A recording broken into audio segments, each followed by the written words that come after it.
It's like, are there any relics of Elena's weird emo past in the room with us right now? Yes, there are. Yes, always. There always are.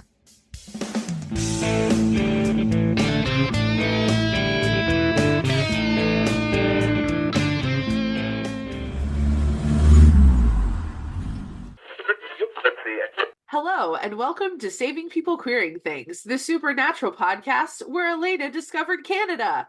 Today, we're pulling up to season 6, episode 6, You Can't Handle the Truth.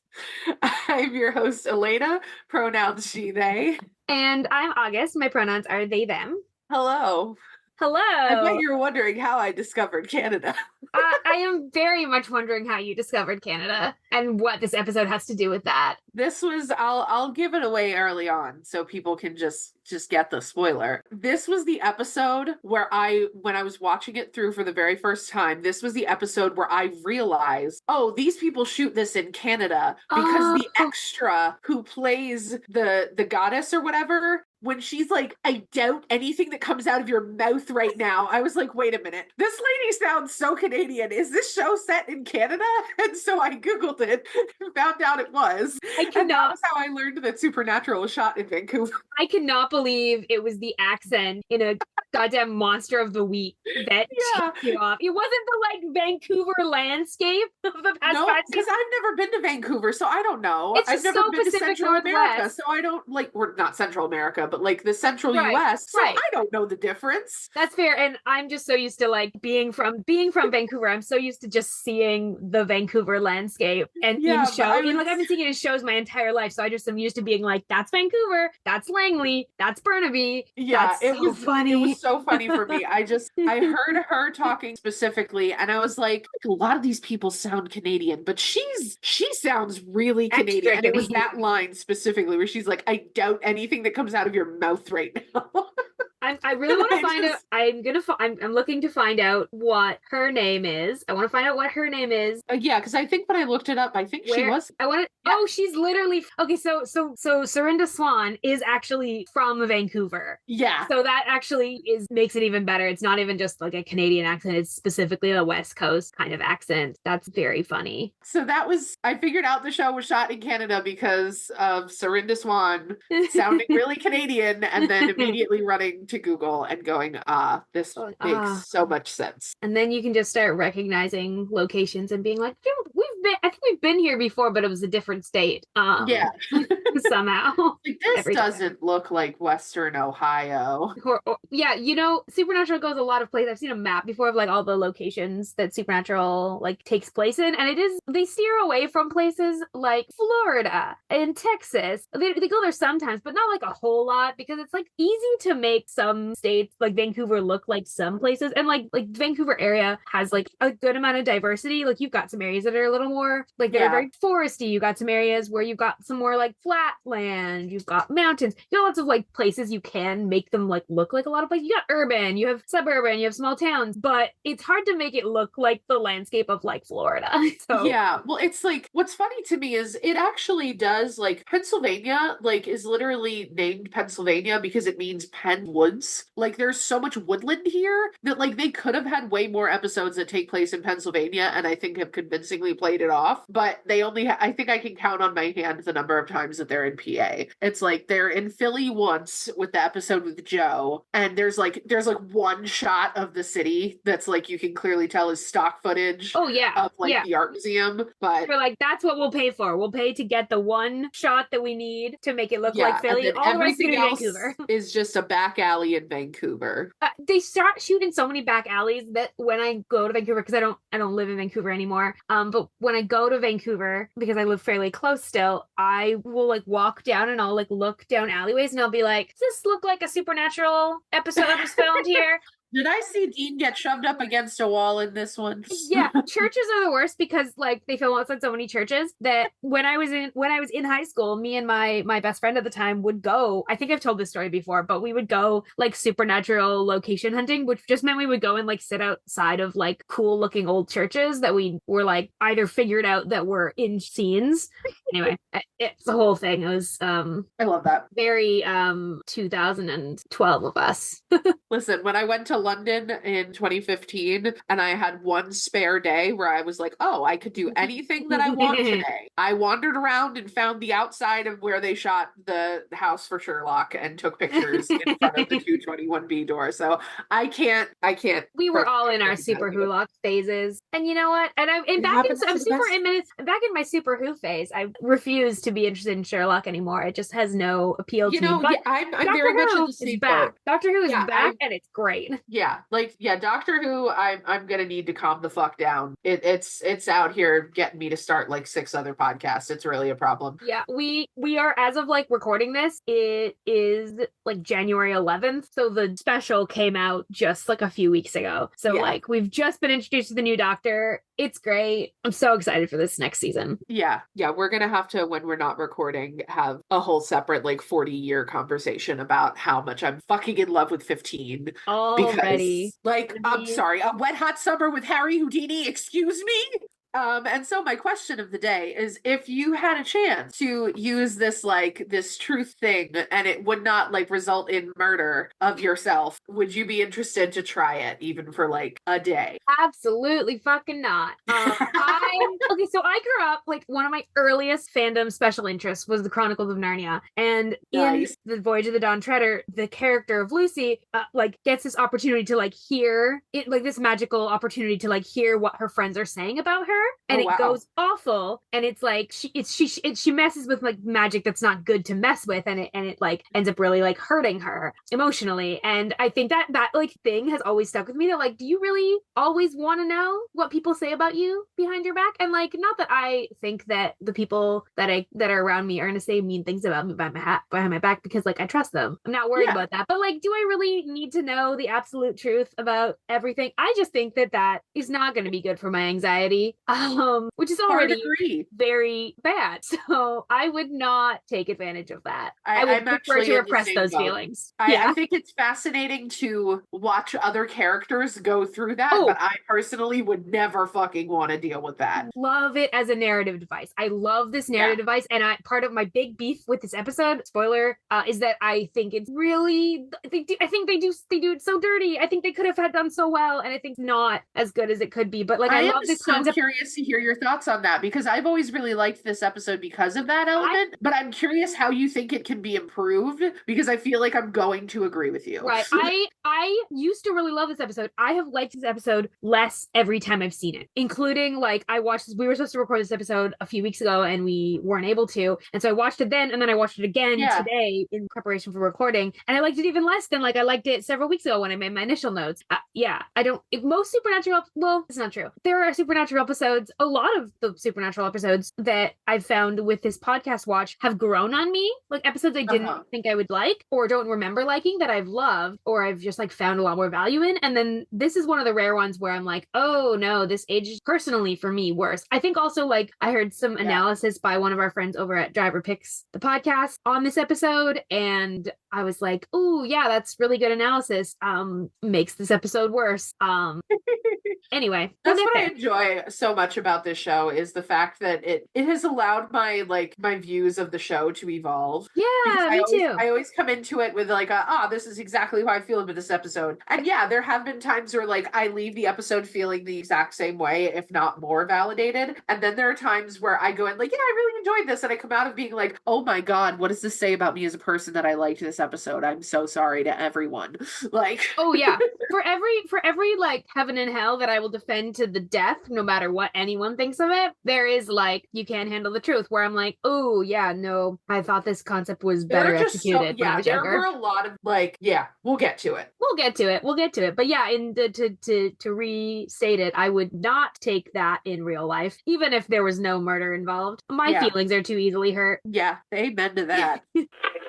So now that you have heard all of our feelings about the truth, it is time to catch you up. In case you haven't watched Supernatural recently, here is what you've missed on the road so far. All right. August is going to lead us in with the series recap. Oh boy, oh boy, oh boy. 6 seasons and 5 episodes. I wanted to end that sentence with 6 seasons and a movie. You started a community phrase, and my brain couldn't do anything until I finished it. Okay. Yeah. And a movie. And And a movie. a movie. Of course. All right, I'm gonna count you in. You ready? Not at all, but yes. You got this. I believe in you. You're a pro at this point. Yeah. All right, 3, 2, 1, go. Okay, so Sam and Dean are monster hunters and they hunt all kinds of evil things, creatures, beings. Their father raised them in this life, but he is dead now. Dean has also been dead. Sam has also been dead. Everyone's been dead. But they're back. Sam and Dean are back. Largely due to an angel named Castiel. Last season, in season 5, they stopped the apocalypse, the biblical apocalypse, and now Sam is back from the dead again, but something is wrong. Just expert level. Like, just Vegan vibe. Amazing. I have no Vegan notes. vibes. The longer we do these season recaps, the less detail I am able to do, because I was like, I'm going to talk about I'm going to mention the vampire episode. I didn't mention the vampire episode. I didn't mention anything about season 6 other than Sam being off, which is really, at this point, that's what's important so far. Well, I guess there are also something is amiss with our boy. Yeah, which is going to be very relevant to this episode, which you are now going to recap if you're ready. I have done 0 preparation, so let's love that. That's the exact amount of preparation we want. Go. Let's go. Okay, 3, 2, 1, go. So Dean is freaking out because Sam is acting real fucking weird and he doesn't know what to do, so he calls Bobby and he's like, Bobby, WTF, we've got a thing. And Bobby's like, he's your case, just focus on him. And then they find out that all these people are dying because they're hearing the truth, and I mean, like, honestly relatable. And then they figure out, like, oh, maybe it's this, like, you know, horn of truth, and Dean and Cas have a lot of sexual tension, and then it's not the horn, it's a goddess, and they find out that she doesn't know that she thinks that Sam isn't a real person, and Dean and him fight, and she dies at the end. Oh God. It really unraveled at the end there. You know what? That was a top tier recap, largely because when you got to the point where you were talking about Dean and Cass's sexual tension, you said horn of truth, and then you just couldn't recover from that to give us any more thought. And I just think that's the essence of the 30-second recap. So yeah, tipping my hat to you. To just get lost in the destiel of it all, you know? Exactly. I cannot. I love duo episodes. They're so fun.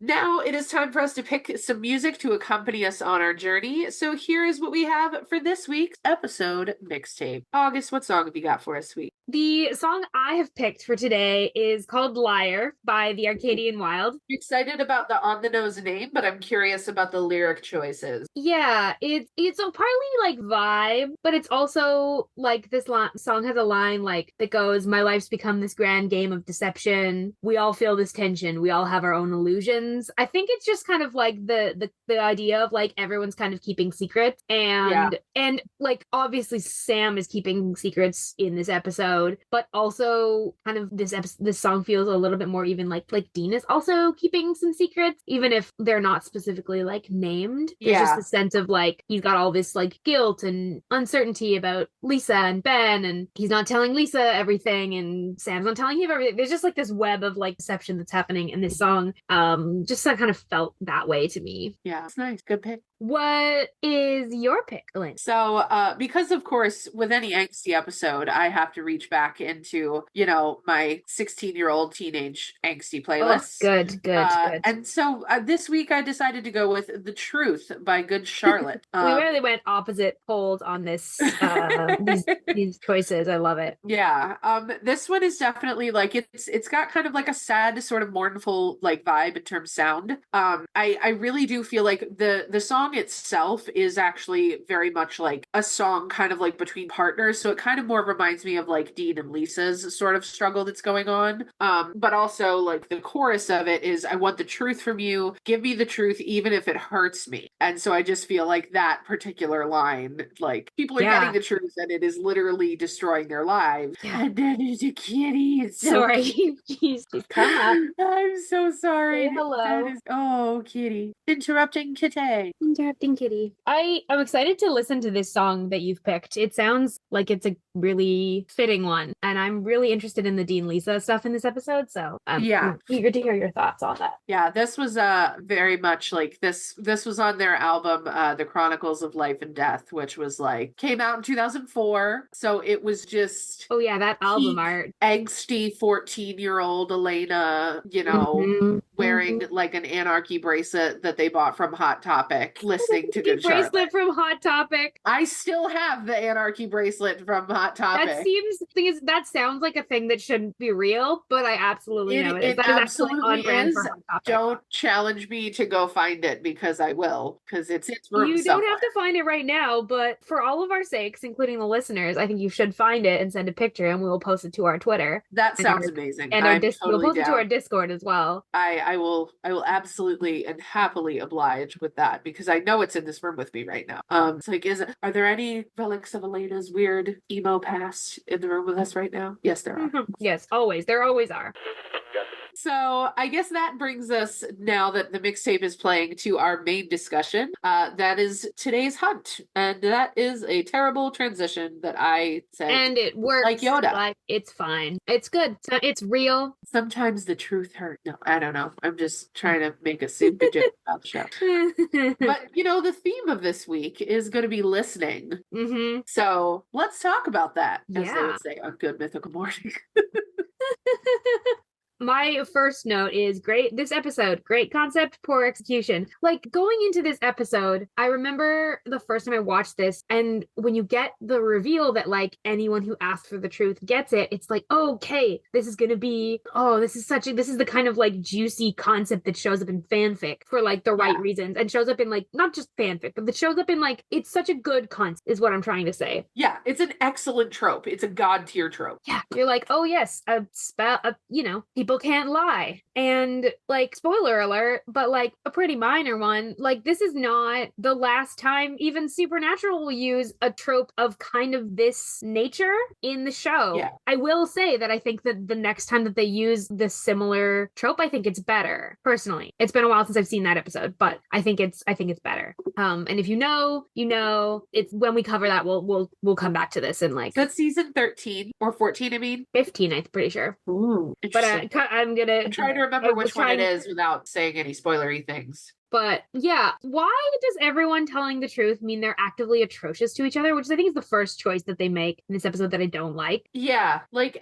just everyone's horrible. Yeah, like everyone's worse. I mean, and I think it might be coming down to, like, she's trying to get victims, so it doesn't seem to be like everyone's just saying the truth. It seems to be everyone saying, like, the worst truth, which is not. I wish they just, like, made that kind of more of the thing rather than just being like everyone's seeking the truth, because it kind of reveals this, like, really dark view of human nature that Supernatural seems to have. Yeah, it's very cynical, which is weird because, like, Supernatural is a show where, like, the characters themselves believe, like, in the best in humanity, but, like, the showrunners don't. Yeah, like, the showrunners just think that everyone is a horrible fucking person. Yeah, they think that everyone, if they're telling the truth, they're going to, like, tell siblings to, like, kill themselves. Yeah. Oh, before we get further into this, though, I realized we did not offer any content warnings as I'm saying this. So yeah, obviously, as always, these episodes contain mature subject matter, and this episode will be no different. Listen with your discretion. I can think we will probably talk about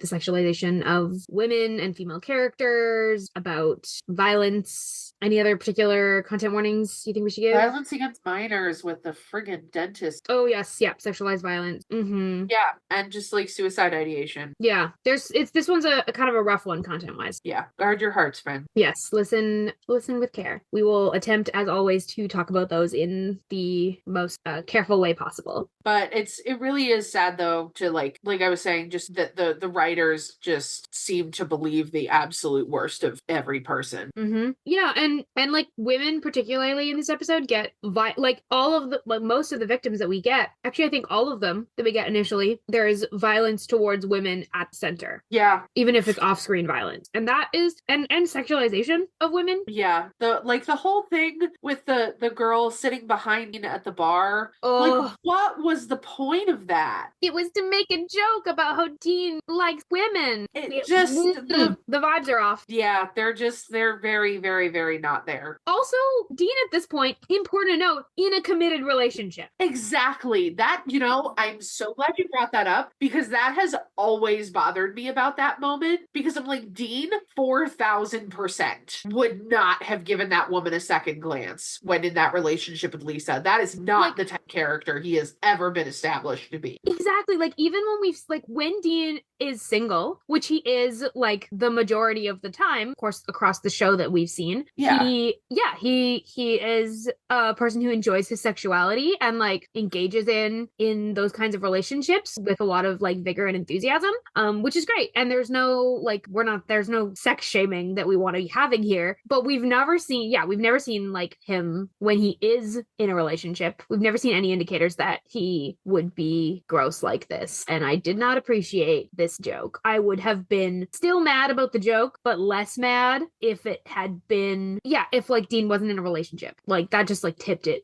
over the edge for me of like, not only is it gross, but it's out of character. Yeah, there was just nothing, there was no good thing about that scene. No. And also like just and the bartender either. Like, they made her into like, they gave her like these awful things. And I'm like, why is this the stuff that she's confessing to? Right. Why are we using that as kind of a punchline? Yeah. Like, we're clearly supposed to laugh at the bartender, and we're clearly supposed to laugh at the woman in the bar. We're supposed to think it's kind of funny that they can't help but say their deepest thoughts. But the fact that that's their deepest thoughts, like, ooh. It's also just very, very plot, convenience. A lot of the information that gets shared with this truth, like, I don't know. Like, I'm there's really things curious though to talk about Bobby. Okay, yes, because this one is, I think, the one I enjoy the most of the truth conversation. Yes. With the exception of like one joke. Yeah. What do you think about the scene with Bobby? Like, what are your... I feel like it has absolute gems to it and things that I just would like to kick in the face. Yeah, actually. Like, there are bits I hate and there are bits that I love. Like the enjoying a warm glass of milk and watching Tori Spelling. The information that he enjoys getting pedicures. Yeah. I think is kind of adorable. I feel like the whole Velvet Phoenix thing was a little weird. It's racist is what it is. Like, it's not good. It's a racist comment, and it's like, and it could have been this funny moment of like, Bobby likes to get pedicures. Like, that's not a thing you would expect of him. But it's like every time the writers get close to like something that could be funny, they have to push it to this outrage funny that's not actually ever funny. And they have to pull it from like being like this could be played as this is funny because it's not what we expect from a character like Bobby. But instead what it reads as is this is funny because he's a man. Yeah. That's why it's supposed to be funny, is because he's a man and he's getting a pedicure. Oh, yeah, that's not what men are supposed to. Like, come on, that's so like low. Yeah. It's the lowest hanging fruit you can possibly go for. Oh, from what could have been a funny, like, interesting addition to our knowledge of Bobby. Yeah, the milk and the reality TV, and you're kind of like, okay, Bobby, you get it. Like, I love this. I love that you have hobbies that are stupid. You're just like me. Exactly. I love that you love reality TV because, same. She's the real talent. Like, he's just... I love it. He's just so cute. Yeah. And also I love like Bobby figures it out pretty quick, and he goes, why am I telling you that? He's like, yeah, he's still Bobby. He's a hunt. Yeah. And the racism is disgusting and unnecessary. There's also a transphobic comment at the end that I could do without. Yeah. A heavily implied transphobic comment that I'm like, why? Just again, not funny and unnecessary. Sandwiched in the middle of that, though, there is a couple of comments about Sam and Dean and his relationship with the two of them. I am a little mad at how much I enjoy knowing that he's straight. Yeah, me too, actually. Though I wonder if like we're looking at this episode through the theme of like listening and the idea that everything else is people telling their worst secret. I don't know that Dean is going to love hearing that. No, I think that Sam Dean is his priority. Sam is like Dean's priority. So hearing that like for Bobby, Dean might be the priority, or like Dean might be top of the list, I feel like that's actually going to make him feel worse about himself, which is self-worth repression boy problems. But yeah, but like again, but I love it too. Like me, Dean is his favorite. Like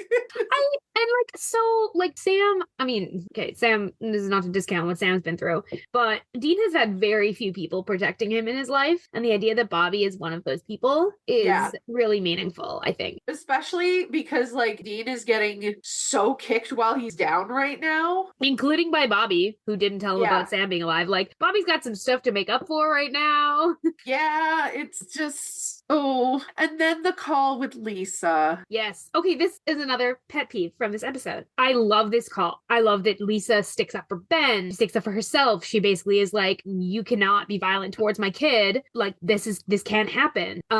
We are talking about this. However, why doesn't Dean just tell her about the vampire situation? She knows he's a hunter. Thank you. I hate fake forced misunderstandings in fiction. They're the worst. And Supernatural relies on that so much. It makes me want to bash my head into a wall on a regular basis. There's no reason for them to miscommunicate here. I don't mind the trope of miscommunication when it's like genuinely like you are miscommunicating for like reasonable reasons. This is not that. He's like, I can't explain. Yes, you can. That's also, that situation is done and over. It's not like that's something currently happening that you're worried about. Like, you were turned into a vampire. You are no longer a vampire. That was what was happening. She knows you're a hunter. You could just be like, is absolutely like, is it okay that you pushed her kid? No, but she needs to know that you, Dean Winchester, a human being who loves that kid with his whole fucking heart and soul, would never in a million years have pushed him. And the only reason you did is because you were a deadly monster and you were trying to protect him. Yeah, and you just happened to have way too much strength, and so you shoved him too hard. Yeah, and you didn't, and you were in the interest of like trying to be protective. Yeah, I agree. Like, I think that's just it's just a pet peeve in this episode. So I'm like yeah, they can have a meaningful fight. I would love for them to fight about the fact that he got turned into a vampire. I think that'd be a good fight for them to have, because she knows how dangerous his life is, and her being like, actually, I don't want you around my kid because you get yourself in situations. Into a vampire at any time. 100%. Go off, Lisa. Like, that's valid and a good decision. But like, for her to be like, you can't see my, like, we can't do this because you wouldn't tell me what was happening. Yeah. It's just silly. And I can't get a good reason for, like, I was hoping that, I was like, do you, and maybe you can help me with this, and maybe there is something, or like, maybe a listener can help us with this. Like, is there a good reason why Dean is like, I can't tell her? Or is there a good reason, even if it's not good to us as viewers, like, is there a reason in Dean's mind that would make sense? Because that's what I have a hard time with. I have a hard time trying to think in Dean's perspective of why he would think he could tell her, even if we know he could. I think it comes from, for Dean, just a place of like being completely incapable of forgiving himself for doing something to Ben. So he's self-sabotaging is what you're saying? Yeah, like he just can't forgive himself for that because Ben matters to him so much, and because Lisa matters to him so much, and like that's the only reason that I can think it, but it's still not a good reason. Yeah, like, it's still not. It explains, but it doesn't excuse. No, and it doesn't really make sense at the end of the day that he wouldn't tell her at least something. Yeah, but what I really did like though about that too is that Lisa realized something is wrong, because she's like, that came off way harsher than I meant. Like, the fact that she has enough wherewithal to, like, even under the, you know, ability of this spell to just be like, I'm not trying to be cruel to you. Like, it just, that's a moment that really shows how much she cares about him. Because it's like, we just had a character whose like sister was telling her to unalive herself. And there was no sense of that care. Yeah. And so for Lisa to have had that, I think is a really nice moment for her in this, like, you know, otherwise weird scene. Yeah, I absolutely agree. I love Lisa and I want only good things for Lisa. And Lisa deserves so much better than she gets from Dean, from everyone in this situation. Yeah. I love her. Like, as a parent, I think Lisa's really interesting because she like makes simultaneously really good and really not great parenting. Like, she makes really good parenting decisions to the best of her ability, but then she also, like, I think maybe out of a sense of passion, out of a sense of care, out of a sense of like genuine love for Dean, romantic or otherwise, invites him into her life and then doesn't seem to know, like, to realize how detrimental this could possibly be to her kid. Yeah, but she sticks up for herself and she like puts in some boundaries and she says, like, we can't be in this with you. And she says that, like, when Sam came back, like, I knew it was over. She also thinks important thing, she thinks that Dean brought Sam back. Yeah. Which means she also thinks Dean's been lying to her about how Sam came back. Because I never noticed that until this moment. Yeah, she absolutely believes that. Shit. Yeah. The whole like theme of listening is really interesting here because I don't think Dean and Lisa are very good at listening to each other. And I think that's somewhat of the foundation of why their relationship is like falling apart at the first sign of the hunting world. Yeah. Because they're not able to like really hear each other. And like listening is about hearing each other. And like if you have to have a truth spell to like have this conversation. Like it would be nice if y'all could just communicate with each other like adults. Yeah. Maybe. It would be nice. Yeah. I know that's asking for a lot, but who am I? Now, can we go back in the episode chronologically a little bit and talk about the Dean and Cas of it all? Oh, yes, of course. We can always talk about the Cas of it all. When have I ever said no to that? Dean invents this situation to get Cas to talk to him. Dean's like, you have not been coming, so I'm going to. And like, yes, there is a like legitimate possibility that this is an angelic weapon, but I do think it's really interesting that Dean is like, I've been asking you to nuke. Yeah, I've been asking. Well, and he says it to Cas. He's like, I've been asking you to be here for days, you dick. Like, yeah, which is interesting. Off screen, Dean has been praying to Cas for help with Sam. Fine, that doesn't make me feel anything at all. Yeah, totally normal about this information. Yeah. Something's some Cas is different, and I'm knowing things about like the future. I can't really say a lot about that, but like I just was like struck by how stiff Cas was in this scene. Yeah, I would encourage Noah to pay special attention to potential foreshadowing, and that's all I'll say. Yeah, it's just really interesting because it does intense this episode. And we've talked to like already this season about how it feels like their relationship has gone backwards. Yeah. From where it was in season 5, but this really stood out to me. Well, and Dean even points that out. He's like, you used to be human, or at least like one. And he feels more like the early season 4 version of Cas that was very angelic. Like fresh out of heaven. Very detached. But he still, though, at the end of that conversation goes like, I'm sorry, boo. I'll make space. Like, yeah. I think he is trying. Or at least he's trying. Cas is like the epitome of the song "This Is Me Trying" this episode. That's the whole arc this season. It's fine. I wanted more of Cas. I want missed potentials. Cas. Like, obviously, Cas is an angel. I'm guessing this spell would work on him, but it would have been But I don't think it would have worked on him because he's an angel. But it would have been interesting to see them interact with the concept of like truth. It would have just been interesting to see that interaction. Oh my God, I would have died. How profusely do you think Cas would have admitted he was in love with him? I don't think he would have. Because again, I don't think it works.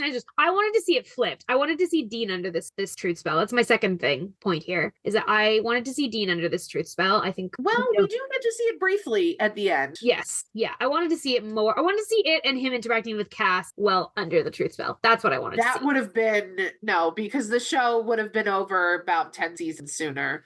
Because it would have just gotten canceled for being too gay. Yeah, the CW would have been like, lock that shit down. Stop. Too sorry, silly, far too silly. Except it's gay. Far too gay.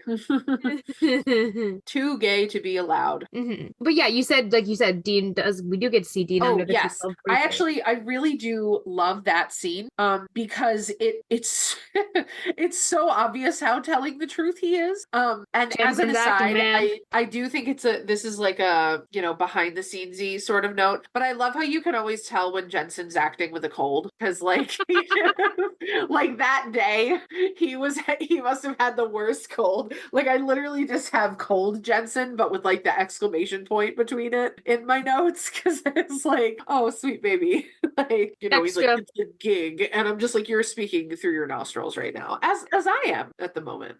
extra gruff. Yeah. Extra cruckles. So the conversation, we have to go back and talk about the Sam of it all, but maybe we finish talking about this conversation Dean has with Veritas first. Yeah, because I just thought it was really like the fact that he was just so blunt and was like, I wanted to kill him in his sleep. Because a note that I actually had that like it's tied to this, but it was from way earlier in the episode that I wrote it down. This is the first time on record that I can think of where I ever can remember seeing Dean be afraid of Sam. Like, that is true. Not afraid for him, afraid of him. Well, and he genuinely thinks it's not Sam, which I think is a really important note to be like, he is afraid of Sam. That is a very good point. But he doesn't think but he's afraid of Sam because he like thinks that whatever this isn't Sam. Is not his brother. And so it's very interesting to see that fear. Because he wasn't even when Sam was like hopped up on demon blood, he wasn't afraid of Sam. No, he's never been scared of Sam before. And that's a good distinction to make, though, that he's scared of what he thinks Sam is, but it's just very bizarre, like from a visual standpoint, to see Dean being afraid when Sam walks into the room and to see him like tense up like that. Yeah, it's very crazy. The physicality of their relationship so far this season is so different than before, because there's like, they're lacking this. Sam's movements feel really clinical and Dean's feel really wary, and they don't have this like ease of working together that, like, even when they're communicating in this episode about like who's gonna go talk to the victim, who's gonna go, like, there's this, it's all uneasy. It's uneasy, and it's very like professional, not instinctual, which usually they're instinctual with each other. Usually it's like, oh, you're gonna do this and I'm gonna do this because that's the natural, like, that's what makes sense. Yeah, like the fact that like the red flag should have been Dean volunteering to do research. Like, not that Dean isn't, like, I don't want to sound like one of those people that thinks that like Dean is not smart. Like, we have well established that Dean is a freaking genius, but like he doesn't ever willingly like want to volunteer for research. And so the fact that he's like, oh yeah, no, you go do the thing, I'll stay here with the books. Yeah, because books are not you, and I am scared of like... He usually wants to be the one doing the social part of the job, and for him to be like, actually, I don't want to do that. Yeah, very, very interesting. But what did you were saying you had some notes about Sam specifically? Oh boy, do I have some notes about Sam. I think it's interesting, like, when Dean is talking to Bobby earlier, not when Bobby's under the truth spell, but earlier, the first time they talk early on in the episode, and Dean is being like, it's not Sam, worst case scenario, it's Lucifer, and Bobby's like, there is a worst case scenario, and Dean's like, yeah, the worst case scenario, that it's Lucifer, and Bobby's like, no, the worst case scenario is that this is just Sam, post the cage, and that was really interesting to me. That's like that Bobby's kind of clicked into like, this might just be our new reality with Sam, because Bobby's also, like, we have to remember, Bobby has seen Sam for an entire year, or like not really seen him, but like he's had contact with him. He's had a chance to get used to the idea of Sam being back and seen what Sam is like as a hunter. Like, later on when he is under the truth spell, he says that Sam's a better hunter right now. Yeah, so he notices that things are different, but he doesn't necessarily believe that they're in a way that suggests something's wrong with it. Yeah, he's like, could be, could not be. And he's trying to broach that with Dean, and Dean's like, having absolutely none of it. Dean just hangs up on him. Like, Dean's like, no, thank you. Dean's like, I do not like that option. He's Theory not, rejected. Like, in terms of like the theme of listening, Dean is not willing to listen to that as a concept. He's not willing to listen to the idea that he is entirely avoidant to it. Yeah, which, is a primary function of his personality. And the thing he identifies is that he is like uncomfortable that Sam like doesn't seem to have like the compassion or empathy that Sam usually has. And I think that's what's tipping him off. That's what seems off about Sam, is like, Sam is not. I think that's a huge part of it. Like, because Sam is always the one who, like, the moment that really stands out to me, and I think it's supposed to in this episode, is that, Sam is always usually the, like, in Tall Tales, he's not hugging you, being like, you're too precious for this world. Like, that's the overly dramatic Sam that we are used to. Whereas this episode, we get the, do you know what a tell is? And he's just like, goes right in on her, and he's like, you're lying, like, about, what you said to her, like, tell us what you said. And that is just, Dean is very confused, because he's like, this is not like you to be so cruel to someone who just lost their sister. Well, yeah, Sam, even if Sam, like before, if Sam thought someone was lying, he might call them out on it, but he would do it so much more strategically. Yeah. He would never be that sharp with someone. Yeah, he would do it strategically, and he would do it with a sense of like, they must have a reason that they're lying. At this point, they don't have a reason to believe that this woman that this was in any way malicious. Yeah. Like, far as they know, she's just under some kind of the influence of some kind of spell or something. And Sam goes right for like attack mode, which is, it's super interesting. Yeah, that's the first note I had. The second note I had was when Dean calls Sam to be like, okay, I now have the ability to get the truth, and I'm going to now ask you some questions. I want to know if you think, because we find out later at the end of the episode that Sam is lying at this point. When he says, I didn't, like, I didn't hesitate. I froze. He says, I froze. It wasn't that I like let you get turned. I just froze. And that's a lie. Do you think is Sam trying to lie here? Or does he just kind of like, is this the moment when he realizes that he can? Like, is this, I'm trying to decide whether or not I think like, I have always been a little bit on the fence about that. Yeah.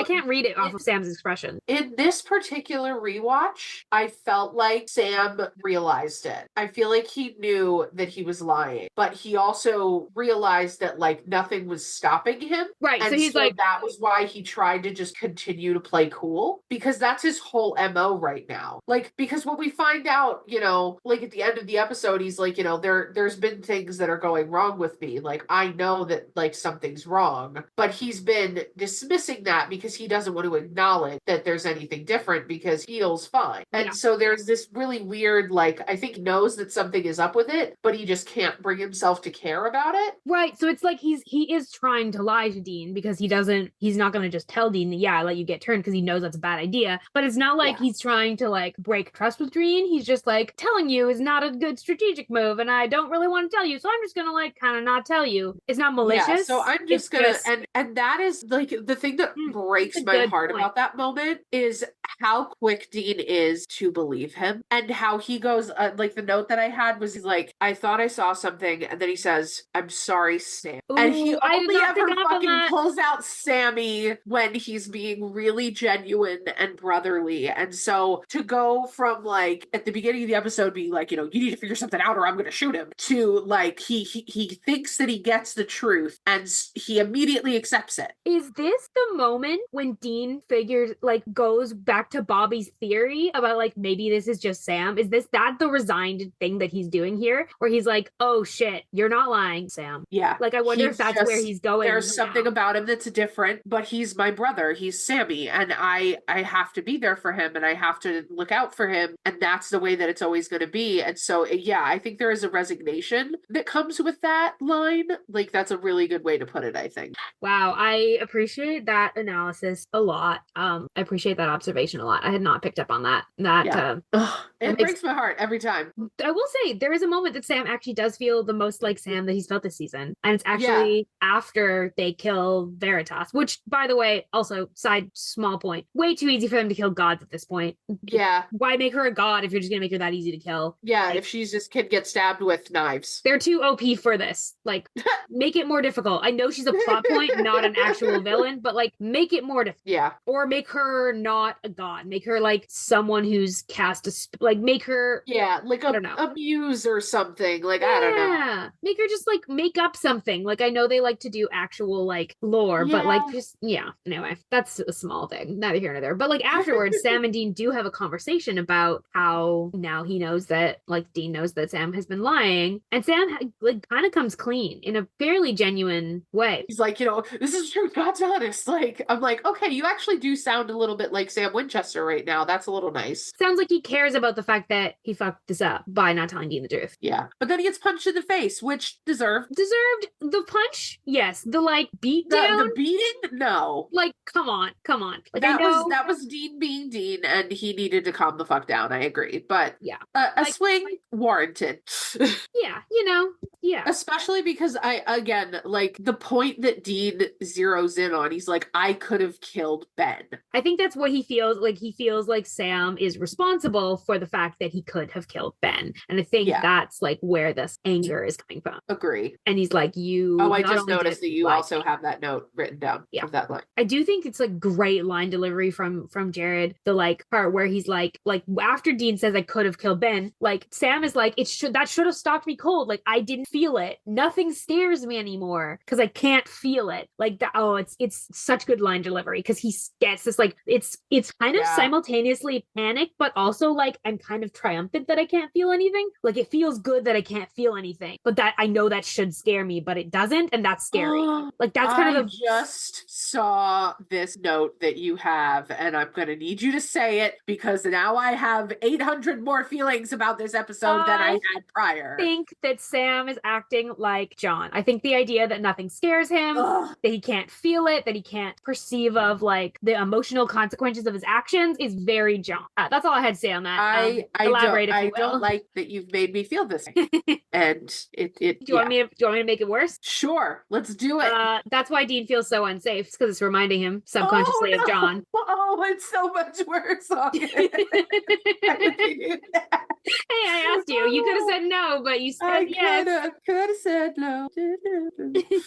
Oh, well, I mean, unless we have any other major points, that feels like a good place to segue into blessings. I'm good with us segueing there. I feel like we've yeah. So yeah.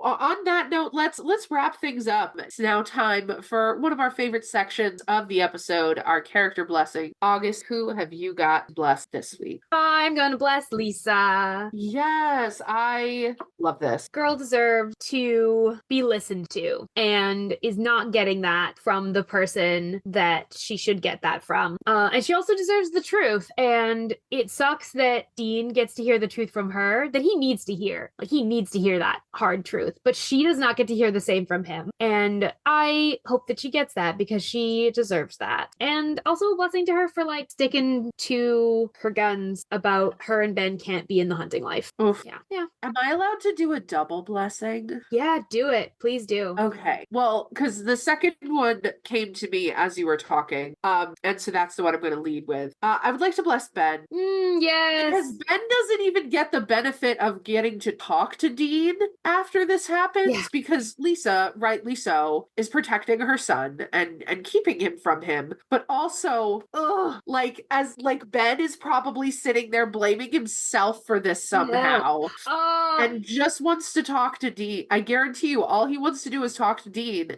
because he probably knows that something weird was going on. I have a lot of feelings about Ben, and like I'll continue to share them as the season goes on. But yeah, he gets really left in the dark after something that's really scary. Imagine if we had gotten a Ben scene of Ben telling the truth, like Ben talking to Dean. Oh, like imagine what we could have had there. Oof. Now I'm picturing like a whole episode from Ben's perspective, and I'm realizing that that's just basically your fanfic. So I have a whole fan. I mean, I'm going to need you to finish that fanfic at some point. I do want to write that. Yeah, you know what? I need to get back into writing some fanfic, which I might need some encouragement to do. Which oh darn! If only you knew someone who would be willing to poke you and be really obnoxious at you about writing your fanfiction. I guess I don't know. I don't know what I'm gonna do about that. I'm just gonna have to find someone. It's such a shame. It's a shame. There's no one like that. Wherever will you seek out such a being? Well,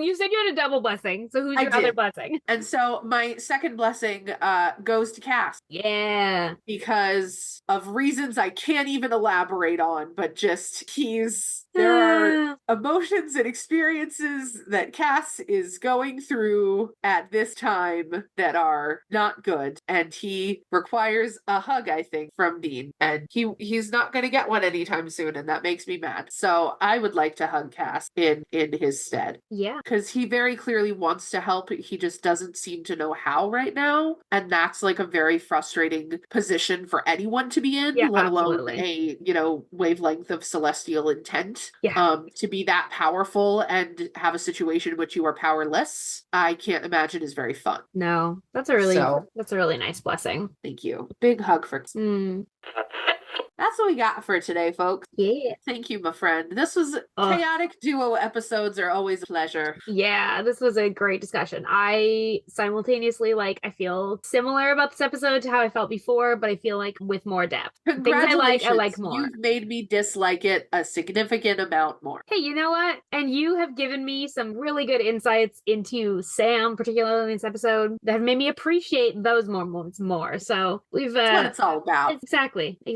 we've kind of come to an even ground here. I like it. Well, yes. If you are listening, thank you so much for being here. We are so grateful that you are here. If you have found us for the first time with this episode, you can subscribe to Saving People Queering Things wherever you listen to podcasts. And if you like the show, maybe share it with a friend. You can also, if you have some friends who you want to talk about this show with, you can join our free Discord server where you can find links to our socials and catch up on the latest season mixtapes, which is all available on our website, queeringthingspodcast.com.